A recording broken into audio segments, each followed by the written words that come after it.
આજે તારીખ 26/4/26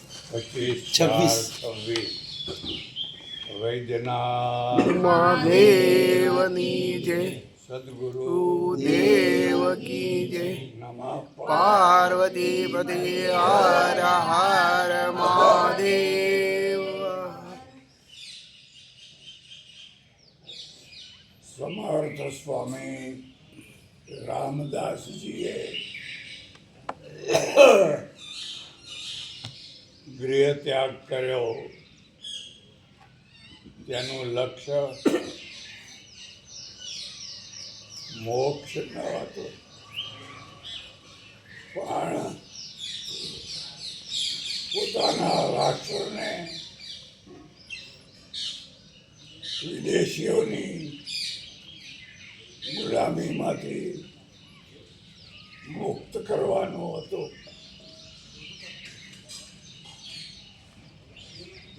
આજ સુધીના મોટાભાગના મહાપુરુષોએ જે ગૃહ ત્યાગ કર્યો છે તે મોટાભાગે મોક્ષ માટે કર્યો છે. રામદાસજી માનતા હતા કે જો હું અને મારો દેશ ગુલામ હોય તો મારા એકલાને મોક્ષ પ્રાપ્ત કરવાનો કોઈ હેતુ રહેતો નથી. પણ આ વિશાળ બહુસંખ્યક હિન્દુ પ્રજાને મુઠ્ઠીભર અલ્પસંખ્યક વિધર્મીઓએ ગુલામ કેમ બનાવી, તેનું કારણ તપાસતા તેમને લાગ્યું કે હિન્દુ પ્રજા વિશાળ સંખ્યામાં હોવા છતાં પણ તેનામાં સંગઠિતતા અર્થાત એકતા નથી. બીજું કારણ તે આક્રમક નથી, અને ત્રીજું કારણ તે પલાયનવાદી અધ્યાત્મમાં ઓતપ્રોત થયેલી છે. જ્યાં સુધી આ ત્રણેય દોષો દૂર નહીં થાય ત્યાં સુધી આ હિન્દુ પ્રજા ગમે તેટલી મોટી સંખ્યામાં હશે તો પણ તે આઝાદીનું સુખ ભોગવી શકવાની નથી. એટલે મારે સૌથી પહેલાં આ ત્રણ દોષોને દૂર કરવા જોઈએ. દરેક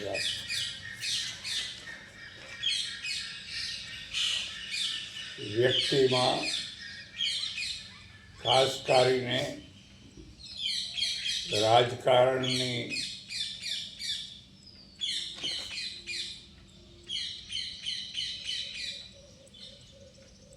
લાઈનમાં નેતા તરીકે અથવા રાજા તરીકે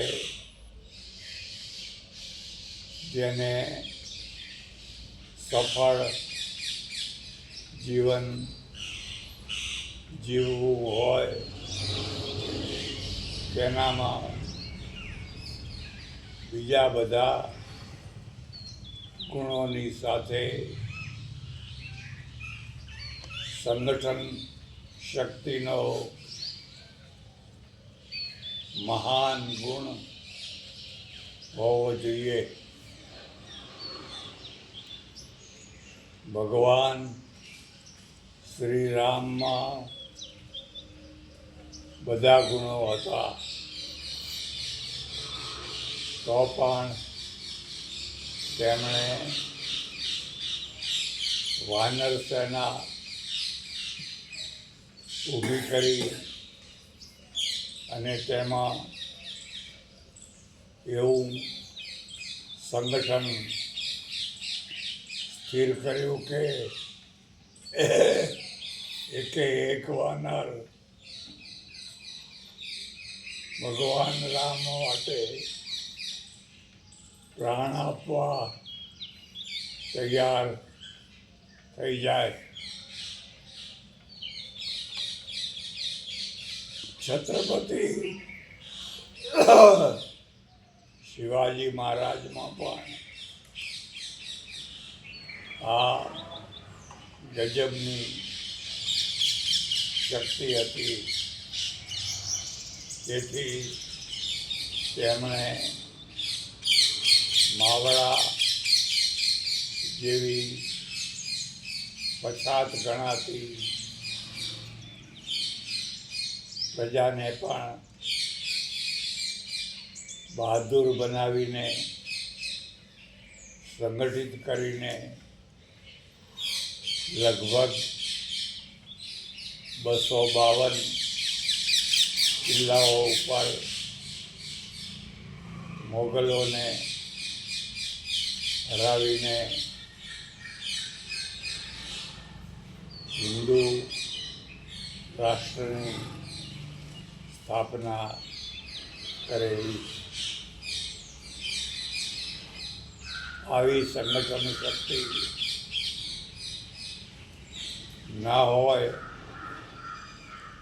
અને વ્યક્તિ ગમે તેટલો ત્યાગી, વૈરાગી કે વિદ્વાન હોય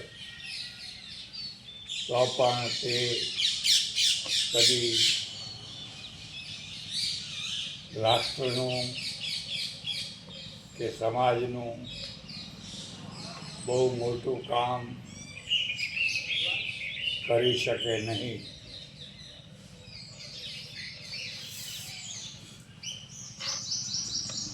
એટલે રામદાસજીએ ઉપર કહ્યા કે ત્રણેય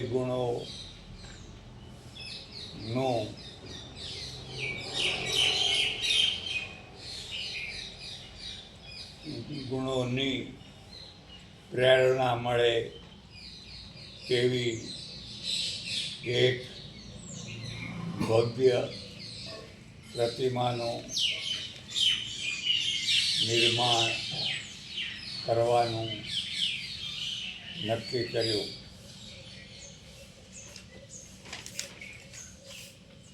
આપણે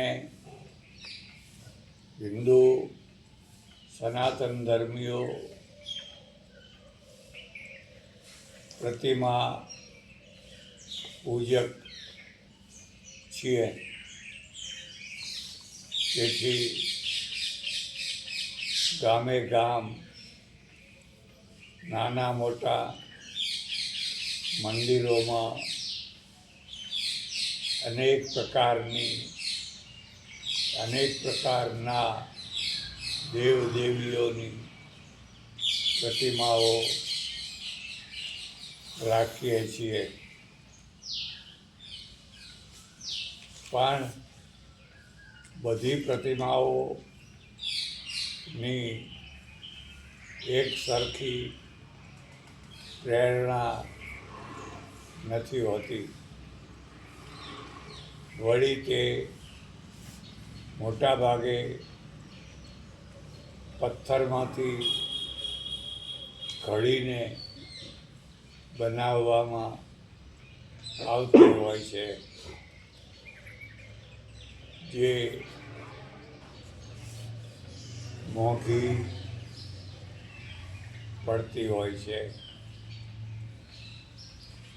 રામદાસજી ગુફામાં રહેતા હતા અને અકિંચન હોવાથી પાસે પૈસો પણ રાખતા ન હતા. વળી તે લોકો પાસે ઉઘરાણું કરવામાં પણ માનતા ન હતા. આવા જીવન વ્યવહારના કારણે તેમનો બહુ મોટો પ્રભાવ લોકો ઉપર પડી રહ્યો હતો. તેથી તેમણે વિચાર કર્યો કે આપણે એવી પ્રતિમા બનાવવી જેમાં એક પૈસાનો પણ ખર્ચ ના થાય. આ માટે તેમણે નદીની રેતમાં રમનારા પેલા બાળકો પાસે ગાયનું છાણ મગાવ્યું હતું. કહેવાની જરૂર નથી કે આપણે ગાયના છાણ અને મૂત્રને પવિત્ર માનીએ છીએ, કારણ કે તેમાં બેક્ટેરિયા અને બીજા રોગાણુઓને દૂર કરવાની મહાન શક્તિ રહેલી છે. પેરેગ્રાફ પૂર્વ કહ્યું તેમ પેલા બાળકોએ અતિ ઉત્સાહમાં આવીને ગામની ગાયોનું ગોબર લાવીને ઢગલો કરી દીધો. રામદાસજીએ હવે થોડો જુવારનો લોટ મગાવ્યો અને નદીની ચીકણી માટી મગાવી. બાળકોમાં બહુ મોટો ઉત્સાહ હતો, એટલે એમને કહ્યું કે નજીકના જંગલમાંથી બાવળનો કુંદર લઈ આવો.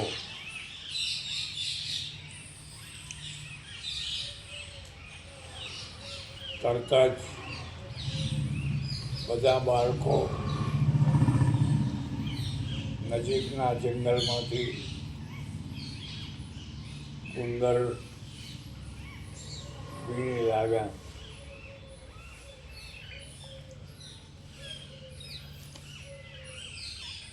આ રીતે જરૂરી ઘણી વસ્તુઓ ભેગી કરીને પેલા છાણમાં ભેળવી અને જેમ કુંભાર માટીને ખૂંદીને કાલવે તેમ બધા બાળકોએ આ મિશ્રિત થયેલા ઢગલાને ખૂબ ખૂંદીને કાલવી નાખ્યો. હવે તે એકદમ મજબૂત અને ચીકણો થઈ ગયો હતો.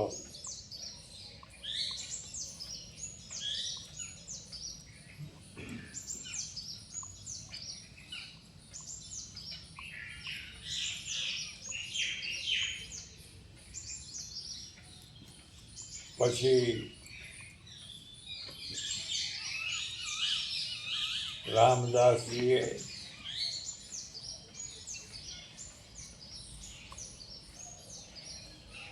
તે મિશ્રિત પદાર્થમાંથી 3 ગોળા બનાવ્યા.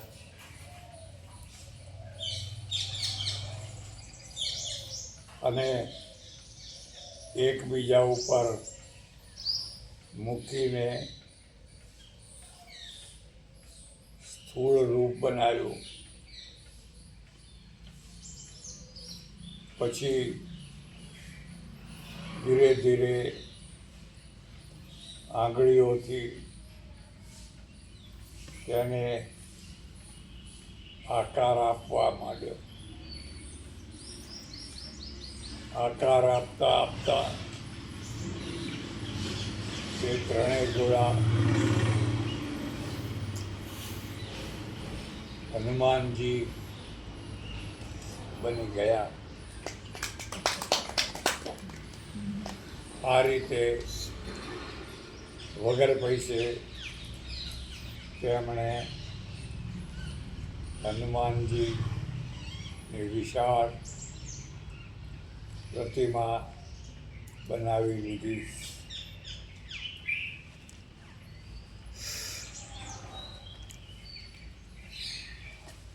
પછી થોડા દિવસ તે પ્રતિમાને સુકાવા દીધી. જ્યારે પ્રતિમા પૂરેપૂરી સુકાઈ ગઈ ત્યારે તેના ઉપર સિંદૂર ચડાવવા માટે સિંદૂર મંગાવવામાં આવ્યું. પાટીલ સિંદૂર લઈ આવ્યા અને રામદાસજીએ પોતાના હાથે ધીરે ધીરે આખી પ્રતિમાને ભવ્ય રીતે સિંદૂરથી લેપાયમાન કરી દીધી. હવે તો જાણે હમણાં બોલી ઉઠશે એવી ભવ્ય પ્રતિમા તૈયાર થઈ ગઈ. આ ઉપરથી સમજવાનું કે જેણે કોઈ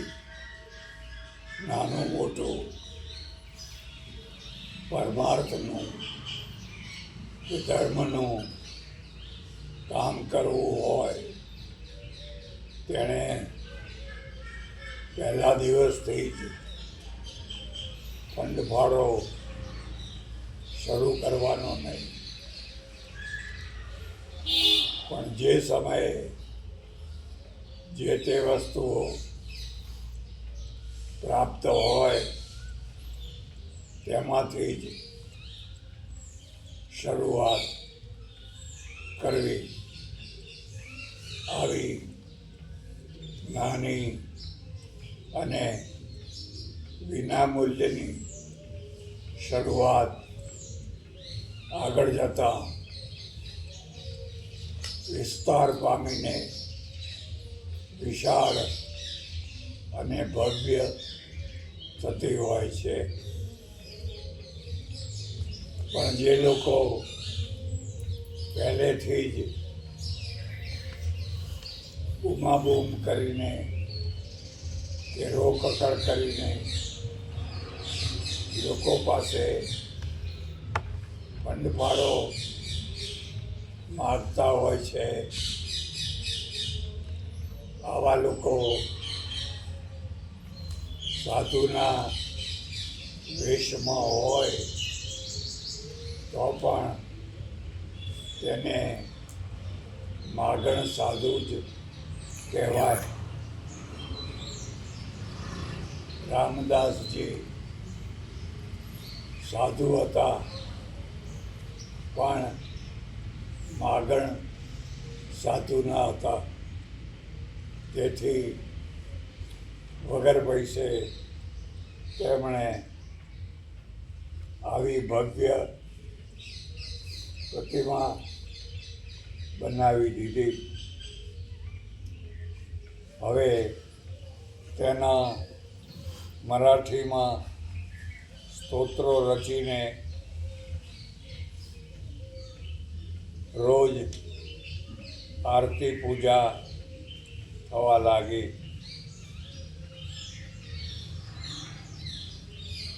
પૂર્વ કહ્યું તેમ તેમણે ધનુર્વેદનું પણ અધ્યયન કર્યું. આ રીતે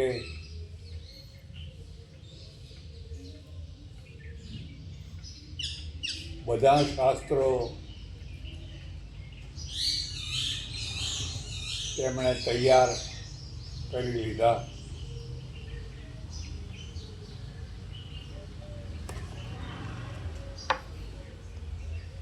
એવામાં એક દિવસ એક વિચિત્ર ઘટના ઘટી.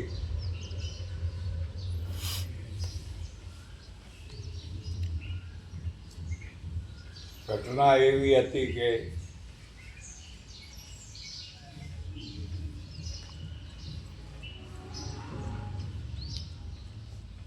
રામદાસજી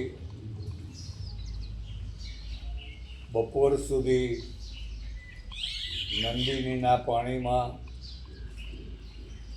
ઊભા રહીને પુરસ્ચરણ કરતા હતા.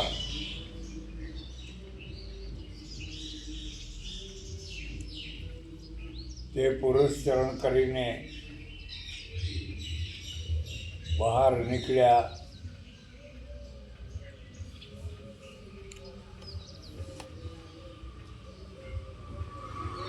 એવામાં તેમણે જોયું કે એક 16 વર્ષની સુહાગીની પત્નીએ આવીને તેમના ચરણ સ્પર્શ કર્યા અને નમસ્કાર કર્યા. આપણે ત્યાં પ્રાચીન કાળમાં રિવાજ હતો કે કોઈ નમસ્કાર કરે તો સાચા સાધુ સંતો તેના માથા ઉપર હાથ મૂકીને આશીર્વાદ આપે, કારણ કે હાથમાંથી તે સાધુ સંતના ઓળા નીકળતા હોય છે. તે ઓળા નમસ્કાર કરનારના માથા ઉપર પડે એટલે તેની બુદ્ધિ સુધરી જાય. બુદ્ધિ સુધરે તો તેનું આખું જીવન સુધરી જાય.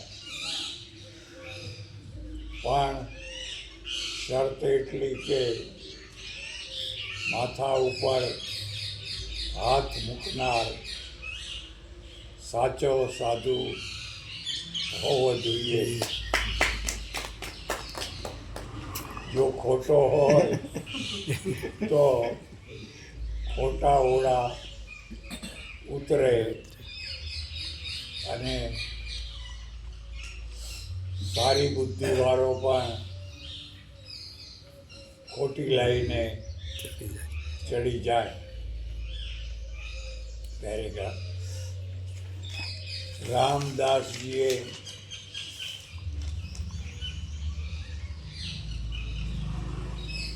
નદીમાં ઊભા રહીને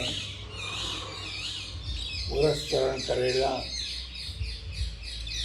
તેથી તેમનામાં સહજ રીતે સિદ્ધિ ઉતરી આવેલી. પણ પોતાની સિદ્ધિનું જ્ઞાન તેમને હતું નહીં, કારણ કે તે કદી સિદ્ધિનો ઉપયોગ કરતા નહીં. પણ આજે 16 શણગાર સજેલી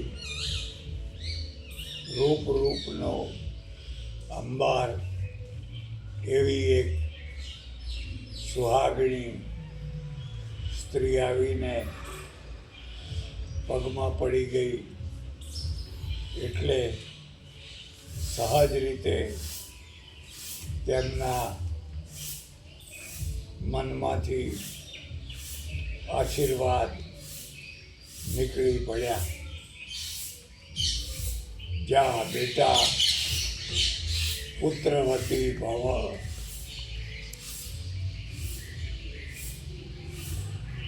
આશીર્વાદ સાંભળીને પેલી સ્ત્રી ઊભી થઈ ગઈ અને ખડખડાટ હસવા માંડી. તમે આશીર્વાદ તો આપ્યો, પણ મારા પતિ તો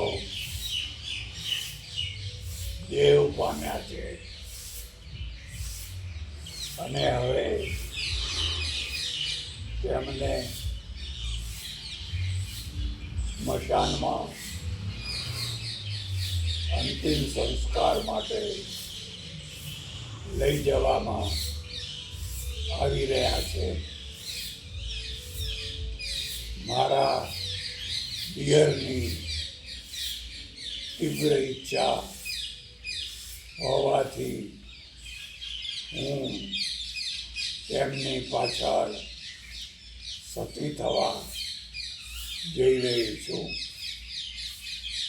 એટલે હું હવે થોડા જ સમયમાં સતી થઈ ગઈ. તો પછી તમારા આશીર્વાદનું શું થશે? બનેલું એવું કે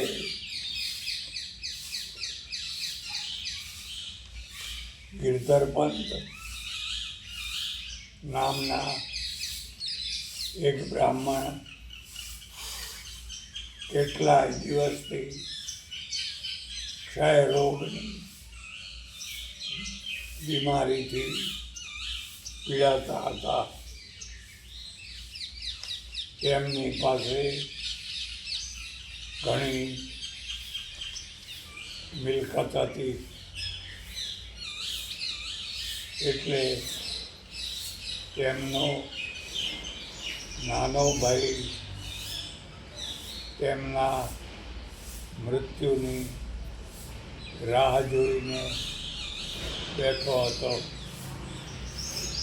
કે ક્યારે મોટા ભાઈ મરી જાય ને આ બધી મિલકત મારા હાથમાં આવી જાય. આપણે માનીએ કે ના માનીએ, કેટલાય સંયુક્ત પરિવારોમાં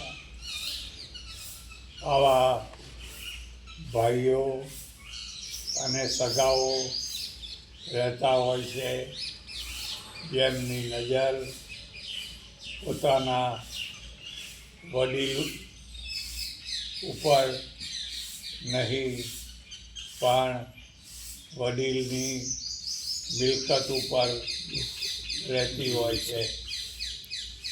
તે રાહ જોઈને બેઠા હોય છે કે ક્યારે વહેલી તકે આ વડીલનું મરણ થઈ જાય. ક્ષય રોગના કારણે ગિરધર પંતનું તો મરણ થયું, પણ હવે મિલકતનો વારસદાર તેમની પત્ની થવાની હતી. તેથી પત્નીના રોડાને દૂર કરવા માટે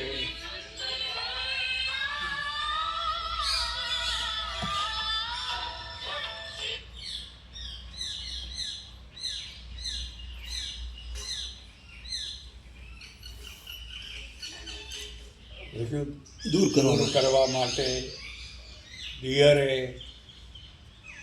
આગ્રહ કર્યો કે આપણી પરંપરામાં સતી થવાનો રિવાજ છે,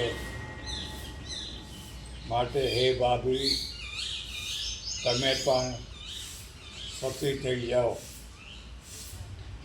જો સતી નહીં થાઓ તો આપણું કુળ કલંકિત થઈ જશે.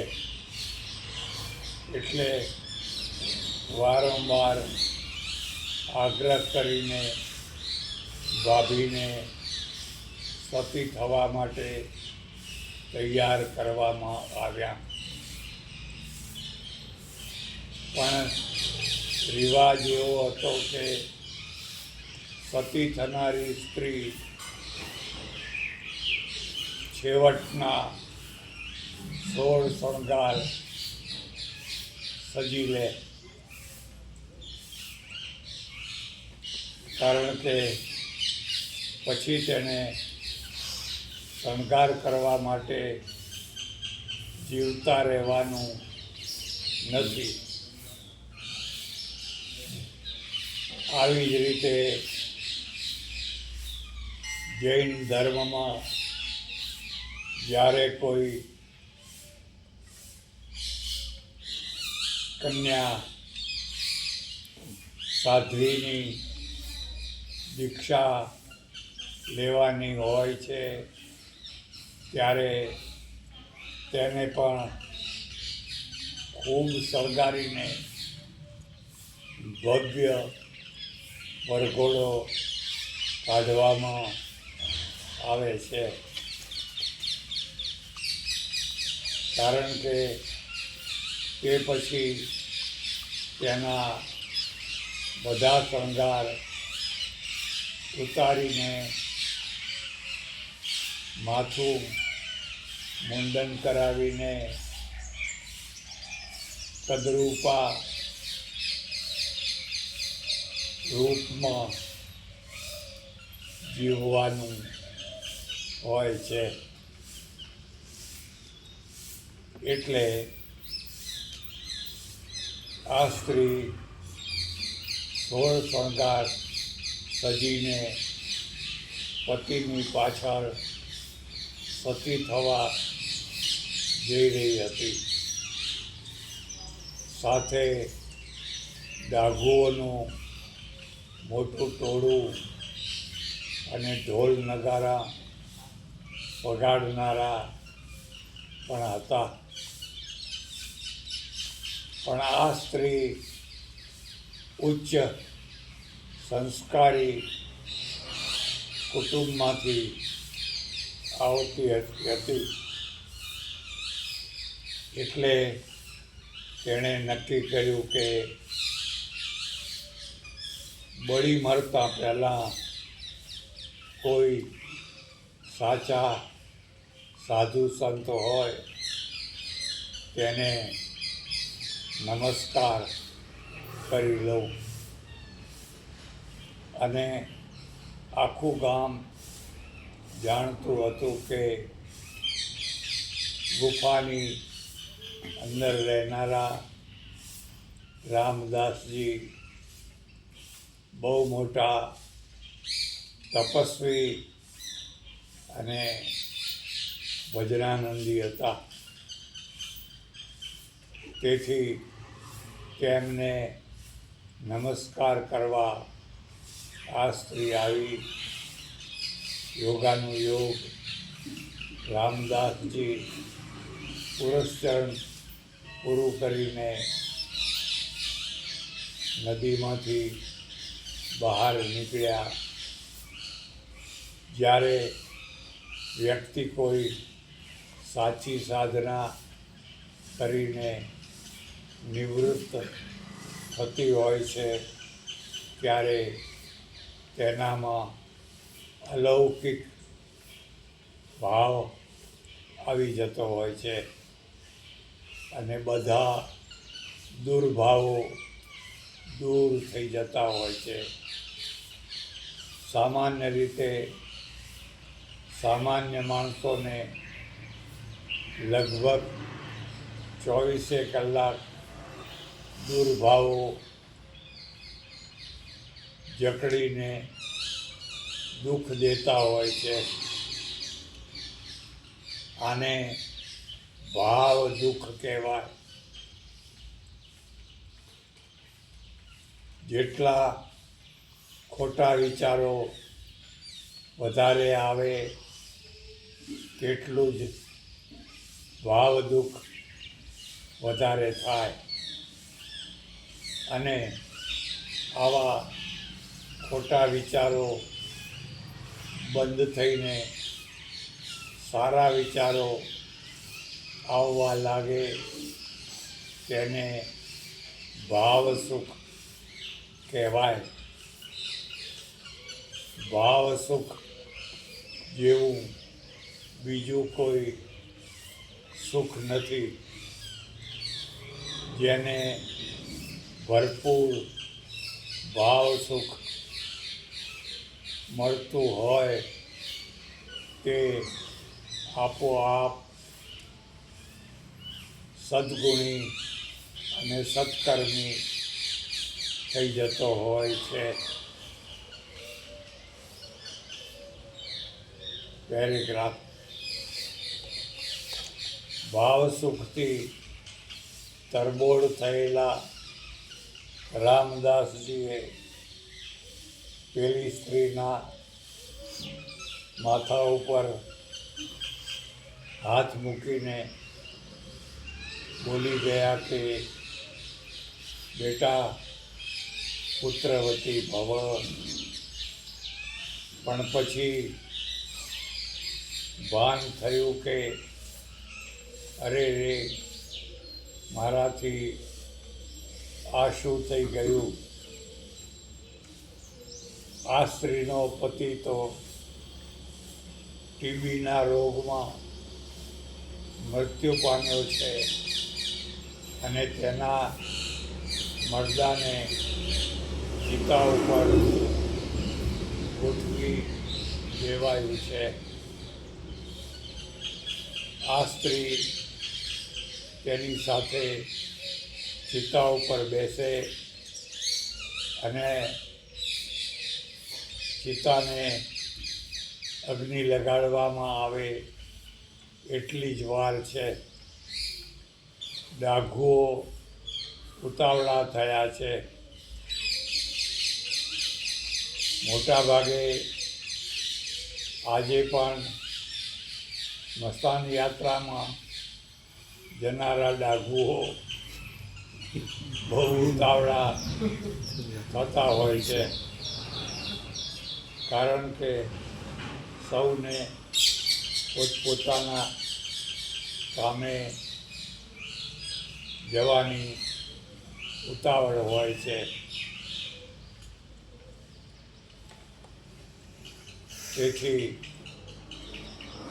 અગ્નિદાહ આપવાની તૈયારી જ હતી ત્યાં તો રામદાસજીએ કહ્યું કે ઊભા રહો, હમણાં અગ્નિદાહ આપશો નહીં, મને સ્મશાનમાં લઈ જાઓ. બધા મળીને રામદાસજીને સ્મશાનમાં લઈ ગયા અને રામદાસજીએ ચિતા ઉપર સૂતેલા મરદાને તપાસ્યું. પૂર્વ કહ્યું તેમ કે આયુર્વેદના બહુ મોટા નિષ્ણાત બની ગયા હતા. તેથી તરત જ તેમણે પોતાના અંગત માણસને દોડાવીને કહ્યું કે ગુફામાંથી ફલાણી ઔષધિઓ લઈ આવો. માણસ દોડ્યો અને થોડી જ વારમાં જરૂરી ઔષધિઓ લાવી આપી. રામદાસજીએ ઔષધિઓનું બરાબર મિશ્રણ કર્યું અને તેમના હૃદય ઉપર ચોળવા માંડ્યું. એટલું જ નહીં પણ ખુલ્લા રહી ગયેલા મુખમાં પણ ટીપાં મૂકવા માંડ્યા. આ રીતે થોડો સમય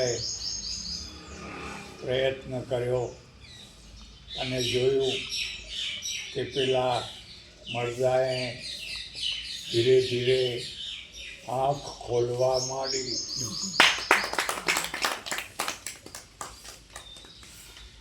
બધાને નવાઈ લાગી કે આ શું થઈ રહ્યું છે.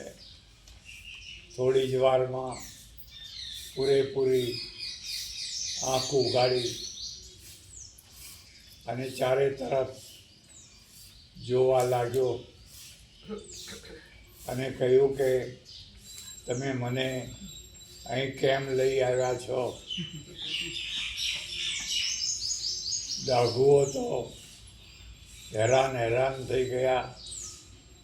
એટલી વારમાં તો પેલું મરદું ચિતા ઉપરથી બેઠું થઈ ગયું અને ઊભા થઈને ચાલવા માંડ્યું. પેલી સ્ત્રીના આનંદનો પાર ન રહ્યો. બધા ડાઘુઓ હર્ષમાં આવી ગયા અને ગિરધર પંત પોતાની પત્ની સાથે પોતાના ઘરે પહોંચી ગયા. ત્યારે પેલી પત્નીએ કહ્યું કે હે મહારાજ, તમે મને મારા પતિને નવું જીવન આપ્યું છે, એટલે જો તમારો આશીર્વાદ મળશે તો પહેલું બાળક હું તમારા શરણે ધરી દઈશ.